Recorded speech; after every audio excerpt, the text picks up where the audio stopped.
बिस्मिल्लाहिर्रहमानिर्रहीम। स्टूडेंट्स, आज जो लेसन हम लोगों ने स्टडी करना है वो आपके चैप्टर 15 का लास्ट टॉपिक है and that is very very important lecture from your subjective point of view. Numericals और लॉन्ग क्वेश्चन के हवाले से ये बड़ा इंपॉर्टेंट टॉपिक है, दैट इज़ ट्रांसफार्मर।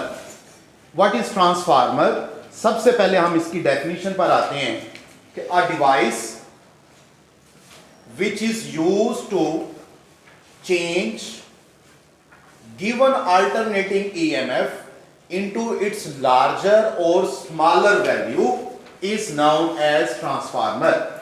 ट्रांसफार्मर ऐसा डिवाइस है कि जिसको जब आप अल्टरनेटिंग ईएमएफ या अल्टरनेटिंग वोल्टेज आप देते हो, आपने अल्टरनेटिंग या एसी जनरेटर पढ़ा था, उस एसी जनरेटर से ईएमएफ भी जनरेट होती है जिसका ये इक्वेशन आप लोगों ने पढ़ी हुई है, E is equal to E naught sine omega t, और इसी के कोरस्पॉन्डिंग करंट जनरेट होती है, उसकी इक्वेशन भी आपने पढ़ी है। तो अगर आप इसको अल्टरनेटिंग ईएमएफ प्रोवाइड करते हो इनपुट के तौर पर, तो ये आपको उसकी आउटपुट जो देगा या उसकी वैल्यू लार्ज होगी या उसकी वैल्यू स्मॉल होगी, ये डिपेंड करता है कि हम कौन सा किस टाइप का ट्रांसफार्मर यूज कर रहे हैं, उसको हम आगे पढ़ लेंगे। तो इस हवाले से डेफिनेशन बन गई, a device which is used to change given alternating EMF into its larger और smaller value is known as transformer. Students, एक बात आपने अभी से याद रख लेनी है, ये एमसीक्यूज भी आ सकता है, हम रीजन को भी स्टडी कर लेंगे कि अल्टरनेटिंग ईएमएफ लिखा है, इसका मतलब है ये अल्टरनेटिंग करंट के ऊपर काम करता है, डायरेक्ट करंट के ऊपर ट्रांसफार्मर वर्क नहीं करता। क्यों नहीं करता उसको देख लेते हैं, लेकिन ये एमसीक्यूज के तौर पर आपने याद रखना है। ट्रांसफार्मर का ये सिंबल है, इसके अंदर कुछ चेंजेस भी आ सकते हैं, डिपेंड करते हैं कि हम कौन सा ट्रांसफार्मर पढ़ रहे हैं, लेकिन ये आपकी बुक में ये सिंबल यूज हुआ है, तो ये भी आपने सिंबल भी याद रखना है। Working principle is very very important. Students, इस चैप्टर के जो शुरू वाले टॉपिक्स थे उसमें हमने एक टॉपिक पढ़ा Faraday's law of electromagnetic induction, फिर उसके बाद हमने म्यूचुअल इंडक्शन का टॉपिक पढ़ा और फिर सेल्फ इंडक्शन का फिनोमेना पढ़ा। Mutual induction is the working principle of transformer. Mutual induction जरा गौर कीजिए, याद करें क्या था, the phenomena in which change in current in one coil induce N EMF in an other coil। कि म्यूचुअल इंडक्शन ऐसा फिनोमिना है जिस फिनोमिना में एक कॉइल में change in current in one coil, primary coil में करंट चेंज होगा, induced N EMF, तो उसकी वजह से EMF इंड्यूस होगी इन एन अदर कॉइल, और वो अदर कॉइल क्या कहलाता है? Secondary coil. स्टूडेंट्स, इसी डेफिनेशन में ही ये चीज आपको क्लियर हो जाएगी कि why we are using alternating EMF या alternating current। जैसे मैंने अर्ज किया कि mutual induction is the phenomena in which change in current, I am repeating this, in which change in current, लिहाजा हमें ऐसा करंट चाहिए जिसकी वैल्यू मुसलसल क्या हो रही हो? चेंज हो रही हो। Such a kind of current is known as alternating current. अगर आप डायरेक्ट करंट यूज करोगे, डीसी यूज करोगे, तो उसकी वैल्यू में चेंज नहीं आएगा। जब उसकी वैल्यू में चेंज नहीं आएगा तो इलेक्ट्रोमैग्नेटिक इंडक्शन का भी फिनोमेना नहीं होगा, क्योंकि अगर करंट चेंज नहीं होगी तो उसकी वजह से पैदा होने वाली मैग्नेटिक फील्ड भी चेंज नहीं होगी। अगर मैग्नेटिक फील्ड चेंज नहीं होगी तो मैग्नेटिक फ्लक्स भी चेंज नहीं होगा, और अगर मैग्नेटिक फ्लक्स चेंज नहीं होगा तो ईएमएफ भी इंड्यूस नहीं होगी। दैट्स व्हाई हम we can say that transformer work on alternating EMF, not direct EMF या डायरेक्ट करंट के ऊपर वो काम नहीं करता। ये बात भी आपने याद रखनी है। वर्किंग प्रिंसिपल म्यूचुअल इंडक्शन हो गया। एक्सप्लेनेशन में आ जाइए। एक्सप्लेनेशन में हम इसकी इक्वेशंस को भी ड्राइव करने की कोशिश करेंगे, वेरी सिंपल इक्वेशंस। हम इनकी टाइप्स को भी स्टडी करेंगे और थोड़ा सा हम जरा इसकी कंस्ट्रक्शन के ऊपर भी गौर करते हैं। स्टूडेंट्स, गौर कीजिए, ये मैंने आपको 3D व्यू दिखाने की कोशिश की है। आपकी बुक वाले ने जो डायग्राम बनाई हुई है वो इसने जस्ट ये फ्रंट व्यू आपसे शेयर किया हुआ है कि ये आपके पास एक कॉइल है, ठीक है, एक रिंग शेप का, एक रेक्टेंगल शेप का, और उसके ऊपर आपने कॉइल्स को जो है वो वाउंड किया हुआ है। तो ये टोटल आपके पास ये एक आयरन कोर होता है जिसका मैंने 3D व्यू आपको दिखाया है। इस आयरन कोर की एक साइड पर आपने कॉइल को वाउंड किया होता है या वायर को वाउंड किया होता है, दूसरी साइड पर भी आपने वाउंड किया होता है।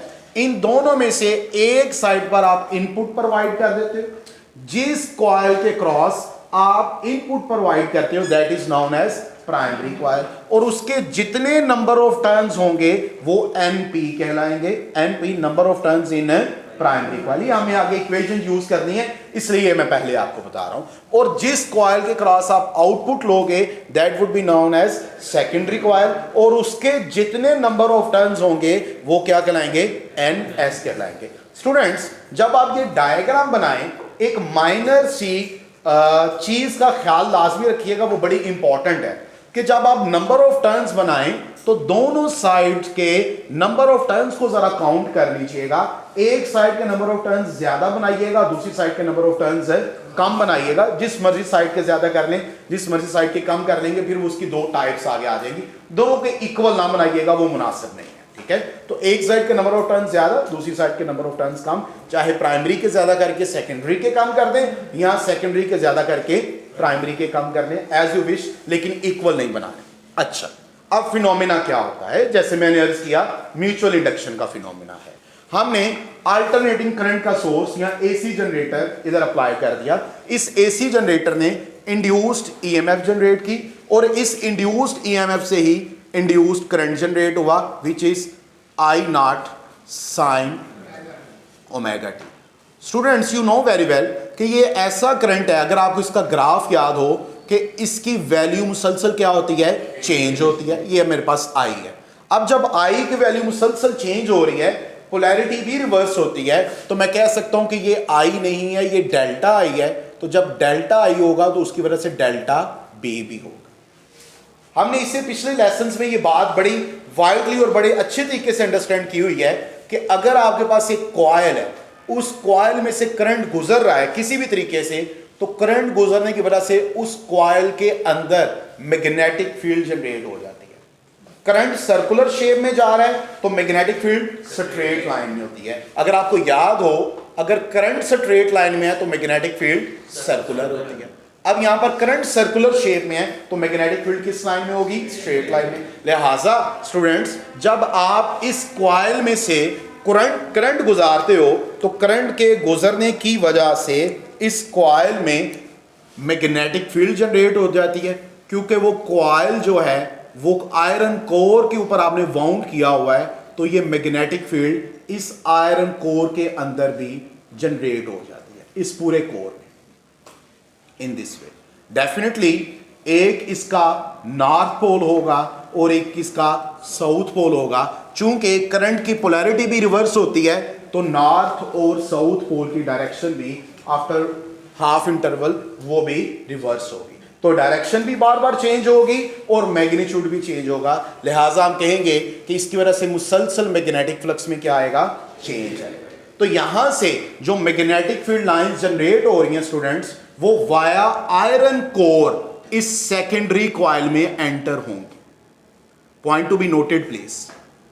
इस प्राइमरी कॉइल में करंट गुजरने की वजह से जो मैग्नेटिक फील्ड प्रोड्यूस हो रही है, उस मैग्नेटिक फील्ड में मुसलसल चेंज आएगा। वो जो चेंज आएगा वो वाया आयरन कोर की मदद से आयरन कोर में से होता हुआ सेकेंडरी कॉइल तक पहुंचेगा। अब इसमें चेंज आ रहा है, चूंकि मैग्नेटिक फील्ड लाइंस चेंज हो रही हैं, तो जब वो इसमें एंटर होंगी तो यहां पर भी मैग्नेटिक फील्ड की वैल्यू क्या हो रही है, चेंज हो रही है। अब ये जो भी आपके पास कोर है इसका एरिया तो फिक्स हो गया, जो भी कॉइल है कॉइल का एरिया तो फिक्स है, इसमें इसका मतलब है ए की वैल्यू चेंज नहीं हो रही, लेकिन जो मैग्नेटिक फील्ड लाइंस एंटर हो रही हैं उसकी वैल्यू मुसलसल क्या हो रही है, चेंज। लिहाजा मैं कहूंगा कि यहां पर मैग्नेटिक फ्लक्स चेंज होगा, और जब मैग्नेटिक फ्लक्स चेंज होगा विद रिस्पेक्ट टू टाइम तो सेकेंडरी कॉइल में क्या इंड्यूस होगी, ईएमएफ इंड्यूस हो जाएगी। Is that clear? तो सेकेंडरी कॉइल में ईएमएफ इंड्यूस होगी। लिहाजा अगर आप मुझे अलाउ करें तो क्या मैं यहां पर फ्राडेज लॉ अप्लाई कर सकता हूं? तो फ्राडेज लॉ कैसे लिखेंगे? According to Faraday's law according to Faraday's law,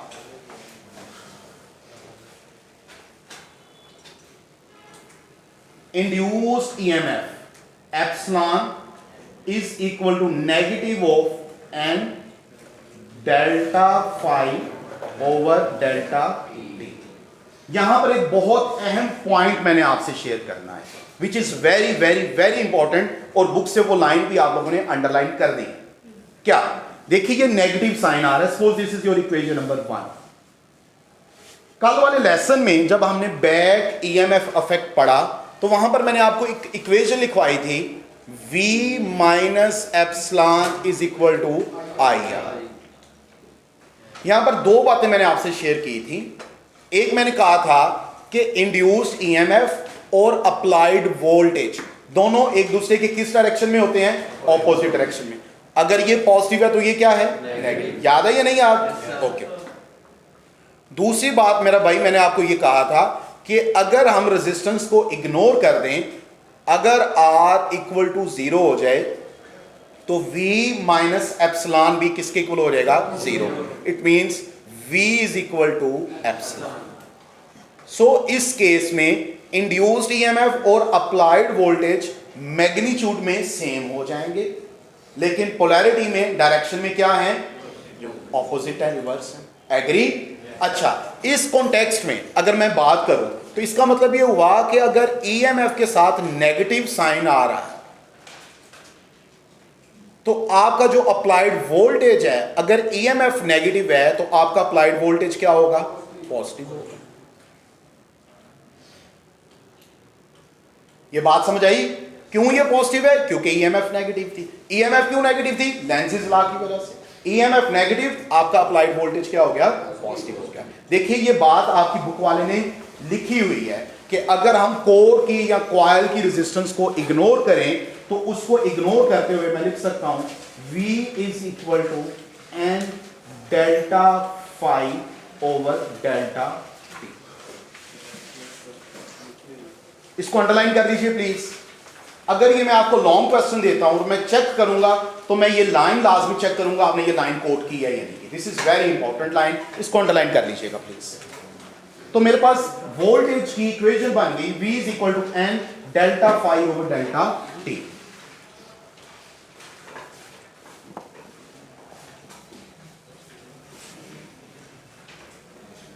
Now, this is your equation number 2. For primary coil,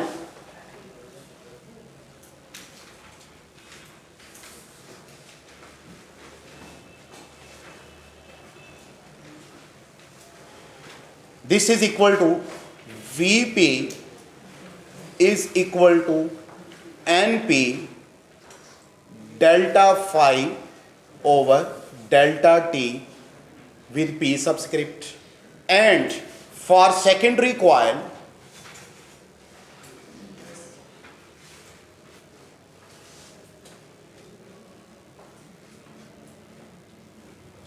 Vs is equal to Ns delta phi s over delta t. This is your equation number 3. This is your equation number 4. Dividing equation 3 and 4.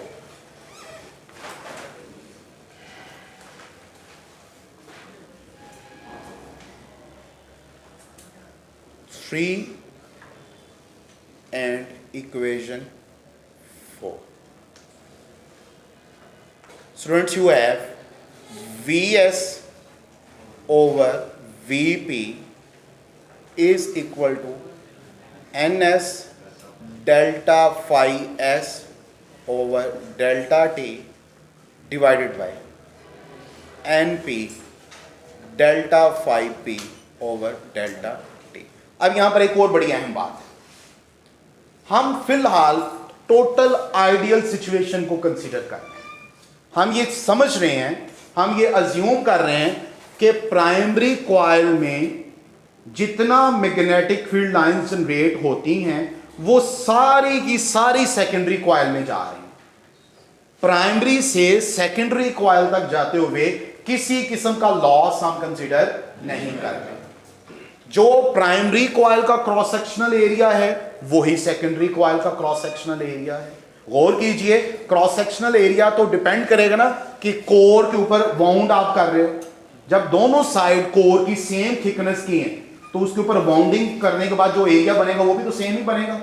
लिहाजा मैं ये consider कर रहा हूं कि जितना change in magnetic flux primary coil में हो रहा है उतना ही चेंज इन मैग्नेटिक फ्लक्स किस में हो रहा है, सेकेंडरी कॉइल में। तो ये अज्यूम करते हुए, as this is very important point, please इसको इग्नोर ना कीजिएगा, change in rate of change of magnetic flux in secondary coil is equal to rate of change of magnetic flux in primary coil. चूंकि दोनों equal हैं तो फिर इसको मैं delta phi over delta t भी कह सकता हूं। आगे बुक वाले ने शायद यहीं पर सबस्क्रिप्ट नहीं यूज किया हुआ, लेकिन चूंकि मैं उसको एक्सप्लेन करना चाह रहा था इसलिए जानबूझ के मैंने एक स्टेप बढ़ा दिया। तो आपके पास सो इक्वेशन 5 becomes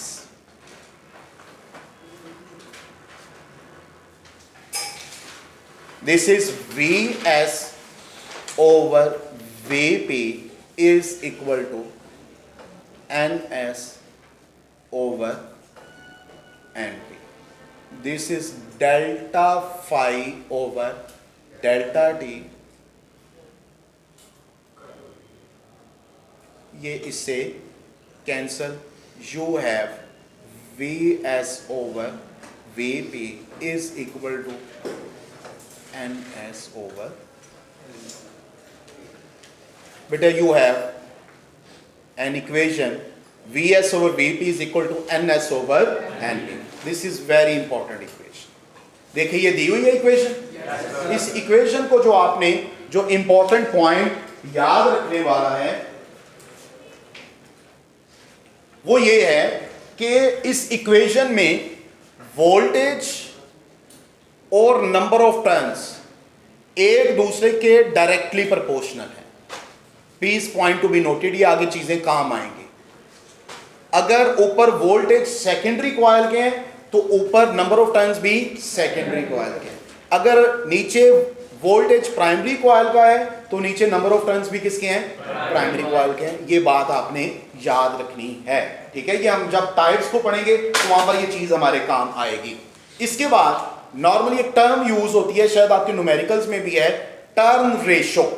तो this number of turns of secondary coil to the number of turns of primary coil, ये जो टोटल टर्म है जिसको मैंने बॉक्स किया है, this is also known as turn ratio.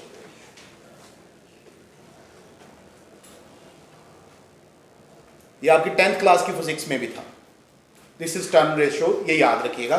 Secondary coil ऊपर, प्राइमरी कॉइल नीचे। तो आपके पास एक ये इक्वेशन आ गई, this is your equation number 6। Next, अब हम जैसे पहले अर्ज किया कि जितनी इनपुट दे रहे हैं हम उतनी ही आउटपुट कंसीडर कर रहे हैं। फिलहाल for the sake of argument time being हम किसी किस्म का लॉस कंसीडर नहीं कर रहे।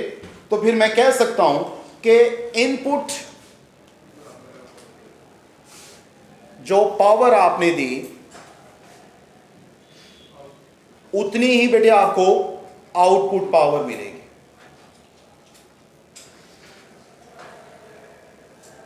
फिलहाल हम ये रियलिटी में क्या होता है उसको बाद में देख लेंगे, लेकिन फिलहाल हम ये कंसीडर कर रहे हैं। अब इनपुट हम किस कॉइल के क्रॉस दे रहे हैं, प्राइमरी कॉइल के क्रॉस, और आउटपुट कहां से ले रहे हैं, सेकेंडरी कॉइल से। जब आप इलेक्ट्रिक पावर की बात करते हो तो इलेक्ट्रिक पावर का आपने फार्मूला पढ़ा हुआ है, P is equal to VI। अब जो इनपुट दे रहे हो आप प्राइमरी कॉइल के क्रॉस दे रहे हो तो it would be VP IP, और जो आउटपुट ले रहे हो वो सेकेंडरी कॉइल के क्रॉस ले रहे हो तो it would be VS IS। Side पर रेफरेंस दे दीजिएगा कि P is equal to VI। Students, यहां से अगर मैं VS ओवर VP कैलकुलेट करना चाहूं तो definitely it would be equal to IP over IS। ये आपके पास एक और इक्वेशन है। And this is also known as equation of transformer. यहां पर एक और बड़ी अहम बात है जो कि आपने गौर करनी है कि जिस कॉइल के क्रॉस वोल्टेज है उसके क्रॉस जो करंट है वो उसके इनवर्स में। प्लीज जरा गौर कीजिए, ये बड़ी यूनिक सी बात आपको इधर लगेगी क्योंकि हमने तो अभी तक ओहम लॉ के मुताबिक पढ़ा हुआ है V प्रोपोर्शनल टू I, लेकिन यहां पर तो इनवर्स बन रहा है। इसी तरह अगर प्राइमरी के क्रॉस वोल्टेज है तो जो प्राइमरी का करंट है बेटा वो ऊपर है, वोल्टेज नहीं। तो ये एक दूसरे के इनवर्स हैं, ये बात भी आपने याद रखनी है। Is that clear? इसको नोट कीजिए स्टूडेंट्स। इसके बाद हम स्टडी करते हैं types of transformer.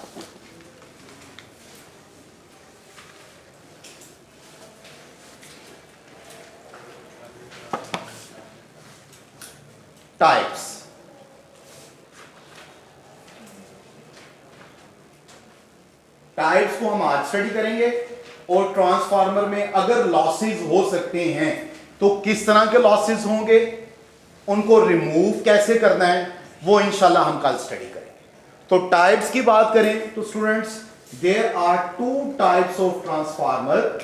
One is known as step up transformer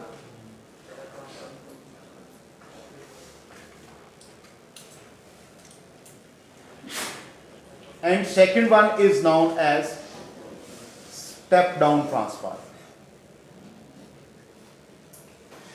पहले थोड़ा सा इसको समझते हैं, बड़ा आसान सा है, किसी एक की समझ आ जाएगी तो दूसरा आप ऑटोमेटिकली समझ लेंगे, फिर हम इसके यूजेस की तरफ भी आएंगे।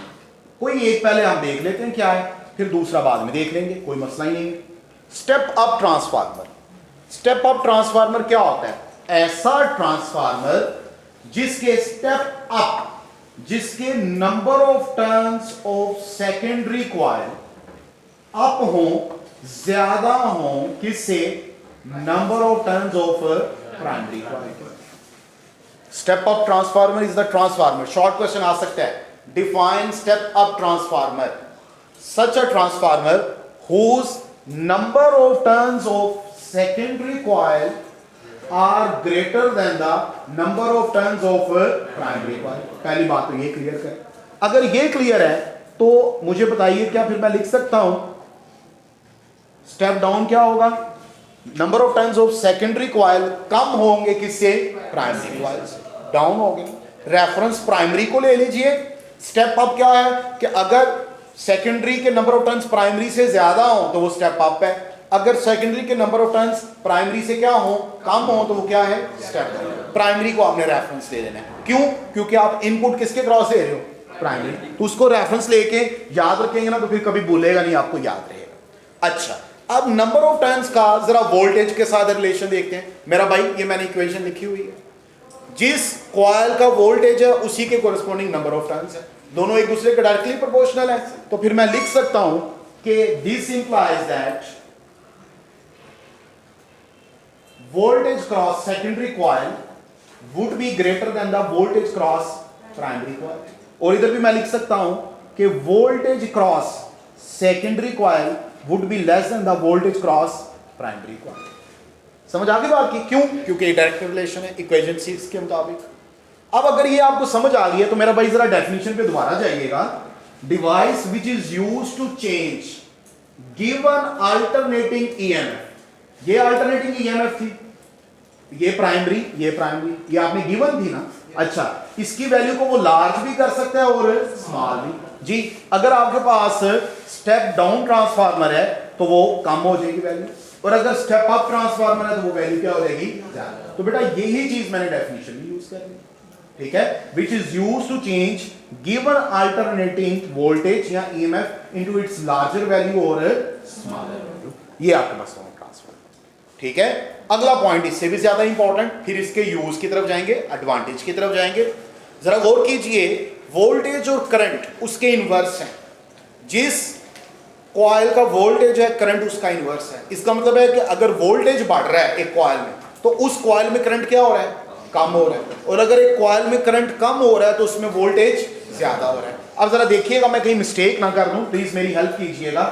Vs ग्रेटर है Vp से, तो फिर मैं कह सकता हूं ISC स्मॉलर है किससे, IB से। इसी तरह मेरा भाई मैं ये भी कह सकता हूं कि यहां पर IS ग्रेटर है किसके, IB। साइन मैंने चेंज किया है, इसमें कंफ्यूज ना होइएगा। बड़े बड़े अच्छे बच्चे लिखते हुए कंफ्यूज हो जाते हैं, आपस की बात है, मैं भी 2-3 दफा वैसे कंफ्यूज हो गया हूँ अब तक पढ़ाते हुए, याद ही नहीं रहता। तो आपने ये रिलेशन याद रखने हैं, अगर आप रिलेशन याद रखेंगे तो फिर मसला नहीं होगा। VS ज्यादा हो रहा है VP से, इसका मतलब है IS कम होगा IB से। VS कम हो रहा है VP से, इसका मतलब है IS ज्यादा होगा IB से। Is that clear? तो ये आपके पास स्टेप अप ट्रांसफार्मर है, ये आपके पास स्टेप डाउन ट्रांसफार्मर है। मुझे बताइए मैंने कौन सा ट्रांसफार्मर बनाया हुआ है? Step down. 1 2 3 4 5 6। NS की वैल्यू क्या हो गई? NP की वैल्यू 6। ये क्या है? 1 2 3 4 5। तो ये NS 5 हो गया। तो ये कौन सा है? Step down transformer. अच्छा, अब इसके यूज की तरफ आते हैं कि होता क्या है। स्टूडेंट्स, होता कुछ इस तरह है कि जहां पर करंट जनरेट करवाई जाती है, एनर्जी जनरेट करवाई जाती है, ये जो आप कह लीजिए जो मंगला डैम तरबेला डैम है, तो वहां पर अब आपने इलेक्ट्रिसिटी को दूर दराज के इलाकों में भेजना है, जो कि वहां से सेवरल 100 किलोमीटर्स दूर है। अब आप क्या करते हो? आप ये करते हो कि आप वहां पर यूज करते हो step up transformer. Step up transformer use करते हो। वो स्टेप अप ट्रांसफार्मर क्या करता है कि उसको जो अल्टरनेटिंग वोल्टेज दिया जाता है, उस अल्टरनेटिंग वोल्टेज की वैल्यू को क्या कर देता है? बढ़ा देता है। मैं रिपीट कर रहा हूं, आप वहां पर स्टेप अप ट्रांसफार्मर यूज करते हो। स्टेप अप ट्रांसफार्मर क्या करता है कि उसको जो अल्टरनेटिंग वोल्टेज इनपुट के तौर पर दिया जाता है, वो उसकी आउटपुट को क्या कर देता है? बढ़ा देता है। सर फायदा मेरा भाई, जब आउटपुट बढ़ती है, VS अगर बढ़ता है तो IS की वैल्यू क्या हो जाती है? कम हो जाती है। तो वोल्टेज के बढ़ाने से करंट की वैल्यू क्या हो जाती है? कम हो जाती है। इसका फायदा मैं अभी अर्ज करता हूं कि आपने करंट को भेजना है ट्रांसमिशन लाइंस की मदद से सेवरल किलोमीटर दूर। आप लोगों ने चैप्टर 2 में, सेकेंड ईयर के चैप्टर 2 में करंट के डिफरेंट इफेक्ट्स पढ़े हैं। उनमें एक हीटिंग इफेक्ट भी है जो कि करंट के स्क्वायर पे डिपेंड करता है। अब जिस वायर में से भी करंट गुजारना है उसकी रेजिस्टेंस तो है, उसको तो हम इग्नोर नहीं कर सकते।